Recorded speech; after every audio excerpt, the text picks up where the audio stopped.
Hi friends, ಎಲ್ಲರಿಗೂ ನಮಸ್ಕಾರ. ನಾಗು Mahi cooking ಚಾನಲ್ಗೆ ಸ್ವಾಗತ. ಇವತ್ತಿನ ವಿಡಿಯೋದಲ್ಲಿ ತುಂಬಾನೇ ಸುಲಭವಾಗಿ ಕುಂಬಳಕಾಯಿ ಪಲ್ಯ ಮಾಡಿ ತೋರಿಸ್ತಾ ಇದ್ದೀನಿ. ಈ ಪಲ್ಯ ಅಕ್ಕಿ ರೊಟ್ಟಿಗೆ, ಚಪಾತಿಗೆ ಒಂದು ಒಳ್ಳೆ ಕಾಂಬಿನೇಷನ್ ಅಂತಾನೆ ಹೇಳ್ಬೋದು. ಮತ್ತೆ ಒಂದು ಒಳ್ಳೆ ಸೈಡ್ ಡಿಶ್ ಪಲ್ಯ ಅಂತಾನೆ ಹೇಳ್ಬೋದು. ಬನ್ನಿ ಹಾಗಾದ್ರೆ ಈ ಕುಂಬಳಕಾಯಿ ಪಲ್ಯನ ಯಾವ ರೀತಿ ಮಾಡೋದು ಅಂತ ನೋಡ್ಕೊಂಡು ಬರೋಣ. ಮೊದಲಿಗೆ ಸ್ಟವ್ ಆನ್ ಮಾಡಿ ಒಂದು ಪಾತ್ರೆನ ಬಿಸಿ ಮಾಡೋಕ್ಕೆ ಇಟ್ಕೊಂಡಿದ್ದೀನಿ. ಒಂದು ಪಾತ್ರೆ ಬಿಸಿ ಆದಮೇಲೆ ಒಂದು 3ರಿಂದ 4 ಟೇಬಲ್ ಸ್ಪೂನ್ ಆಗೋಷ್ಟು ಎಣ್ಣೆ ಹಾಕ್ಕೊಂಡಿದ್ದೀನಿ. ಎಣ್ಣೆ ಸ್ವಲ್ಪ ಬಿಸಿ ಆದಮೇಲೆ ನಾನಿಲ್ಲಿ ಖಾರಕ್ಕೆ ಒಂದು 7ರಿಂದ 8 ಹಸಿಮೆಣಸಿಕಾಯಿನ ಹಾಕ್ಕೊಳ್ತಾ ಇದ್ದೀನಿ. ನಿಮಗೆ ಖಾರಕ್ಕೆ ಎಷ್ಟು ಬೇಕು ನೋಡ್ಕೊಂಡು ಹಾಕ್ಕೊಳ್ಳಿ. ಈ ಪಲ್ಯಕ್ಕೆ ಹೆಚ್ಚು ಖಾರ ಇದ್ರೇ ತುಂಬಾ ಟೇಸ್ಟು ಚೆನ್ನಾಗಿರುತ್ತೆ.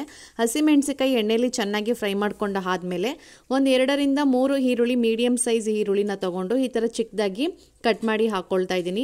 ಇದನ್ನು ಸ್ವಲ್ಪ ಗೋಲ್ಡನ್ ಕಲರ್ ಬರೋಗಂಟ ಚೆನ್ನಾಗಿ ಫ್ರೈ ಮಾಡ್ಕೊಳ್ಳೋಣ. ಸ್ವಲ್ಪ ಲೈಟಾಗಿ ಒಂದು 50% ಬೆಂದರೆ ಸಾಕು ನಮಗೆ. ಈ ಥರ ಈರುಳ್ಳಿ ಚೆನ್ನಾಗಿ ಫ್ರೈ ಆದಮೇಲೆ ನಾನು ಇವಾಗ ಒಂದು ಸ್ವಲ್ಪನೇ ಕರ್ಬೇವಿನ ಸೊಪ್ಪನ್ನು ಹಾಕ್ಕೊಳ್ತಾ ಇದ್ದೀನಿ. ಈ ಕರ್ಬೇವಿನ ಸೊಪ್ಪನ್ನು ಹಾಕ್ಕೊಂಡು ಇದನ್ನು ಕೂಡ ಎಣ್ಣೆಯಲ್ಲಿ ಚೆನ್ನಾಗಿ ಫ್ರೈ ಮಾಡ್ಕೊಳ್ಳೋಣ.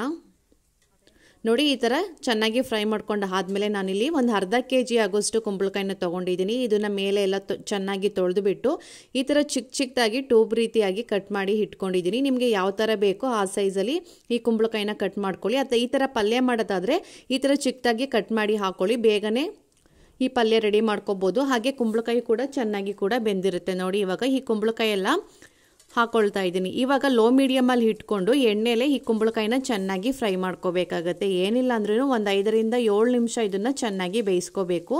ಇವಾಗ ರುಚಿಗೆ ತಕ್ಕಷ್ಟು ಉಪ್ಪನ್ನು ಹಾಕ್ಕೊಳ್ತಾ ಇದ್ದೀನಿ. ಯಾಕಂದರೆ ಕುಂಬಳಕಾಯಿ ಬೇಗ ಬೇಯಲಿ ಅಂತ ಹೇಳ್ಬಿಟ್ಟು ಇವಾಗಲೇ ಉಪ್ಪನ್ನು ಸೇರಿಸ್ಕೊಳ್ತಾ ಇದ್ದೀನಿ.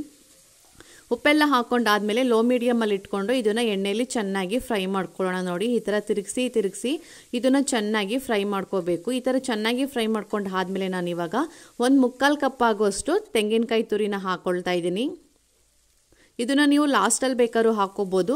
ಈ ಥರ ಫ್ರೈ ಮಾಡಬೇಕಾದ್ರೆ ಹಾಕ್ಕೊಂಡ್ರೆ ಒಂದೊಳ್ಳೆ ಟೇಸ್ಟ್ ಕೂಡ ಸಿಗುತ್ತೆ. ನೋಡಿ, ಈ ಥರ ಚೆನ್ನಾಗಿ ಫ್ರೈ ಮಾಡ್ಕೊಂಡಾದ್ಮೇಲೆ ಇವಾಗ ಒಂದು ಪ್ಲೇಟನ್ನು ಮುಚ್ಚಿ ಇದನ್ನು ಒಂದು 5 ನಿಮಿಷ ಚೆನ್ನಾಗಿ ಬೇಯಿಸ್ಕೋಬೇಕಾಗತ್ತೆ. ಆವಾಗವಾಗ ಮಧ್ಯೆ ತೆಗೆದು ಇದನ್ನು ಒಂದ್ಸಲಿ ಚೆನ್ನಾಗಿ ಮಿಕ್ಸ್ ಮಾಡ್ಕೋಬೇಕು. ಇಲ್ಲಾಂದರೆ ಇದು ತಳ ಹಿಡಿದ್ಬಿಡುತ್ತೆ. ನೋಡಿ, ಈ ಥರ ಚೆನ್ನಾಗಿ ಮಿಕ್ಸ್ ಮಾಡ್ಕೊಳ್ತಾ ಇದ್ದೀನಿ. ಈ ಥರ ಚೆನ್ನಾಗಿ ಮಿಕ್ಸ್ ಮಾಡ್ಕೊಂಡು ಆದಮೇಲೆ ಒಂದ್ಸಲ ಚೆಕ್ ಮಾಡ್ಕೊಳ್ಳಿ ಕುಂಬಳಕಾಯಿ ಬೆಂದಿದೆಯಾ ಇಲ್ವಾ ಅಂತ. ನಾನಿವಾಗ ಚೆನ್ನಾಗಿ ಕುಂಬಳಕಾಯಿ ಬೆಂದಿದೆ. ಇವಾಗ ಪರ್ಫೆಕ್ಟಾಗಿ ಕೂಡ ಇದು ರೆಡಿಯಾಗಿದೆ. ಇವಾಗ ಒಂದು ಅರ್ಧ ಕಪ್ ಆಗೋಷ್ಟು ನಾನಿವಾಗ ಕೊತ್ತಂಬರಿ ಸೊಪ್ಪನ್ನು ಕಟ್ ಮಾಡಿ ಚಿಕ್ಕದಾಗಿ ಕಟ್ ಮಾಡಿ ಹಾಕ್ಕೊಳ್ತಾ ಇದ್ದೀನಿ. ಇದನ್ನೆಲ್ಲ ಹಾಕ್ಕೊಂಡು ಒಂದ್ಸಲಿ ಚೆನ್ನಾಗಿ ಮಿಕ್ಸ್ ಮಾಡ್ಕೊಳ್ಳೋಣ. ನೋಡಿ, ಇವಾಗ ಕುಂಬಳಕಾಯಿ ಕೂಡ ಸಾಫ್ಟಾಗಿ ಕೂಡ ಚೆನ್ನಾಗಿ ಬೆಂದಿದೆ. ಈ ಕುಂಬಳಕಾಯಿ ಕೂಡ ಇವಾಗ ರೆಡಿಯಾಗಿದೆ. ಇವಾಗ ಸ್ಟವನ್ನು ಆಫ್ ಮಾಡ್ಕೊಳ್ತಾ ಇದ್ದೀನಿ. ನೋಡಿ, ಕುಂಬಳಕಾಯಿ ಪಲ್ಯ ರೆಡಿ ಆಯಿತು. ಈ ಪಲ್ಯ ಅಂತೂ ಅಕ್ಕಿ ರೊಟ್ಟಿಗೆ, ಚಪಾತಿಗೆ, ಸೈಡ್ ಡಿಶ್ ಅಂತೂ ಒಂದೊಳ್ಳೆ ರೆಸಿಪಿ ಅಂತಲೇ ಹೇಳ್ಬೋದು. ನೋಡಿದ್ರಲ್ಲ ಎಷ್ಟು ಈಸಿಯಾಗಿ ಕ್ವಿಕ್ಕಾಗಿ ಈ ಕುಂಬಳಕಾಯಿ ಪಲ್ಯನ ಯಾವ ರೀತಿ ಮಾಡೋದು ಅಂತ. ಈ ವಿಡಿಯೋ ಇಷ್ಟ ಆದರೆ ಒಂದು ಲೈಕ್ ಮಾಡಿ, ಶೇರ್ ಮಾಡಿ, ಮತ್ತು ಮರೀದೇ ಸಬ್ಸ್ಕ್ರೈಬ್ ಮಾಡಿ. Thank you for watching my videos.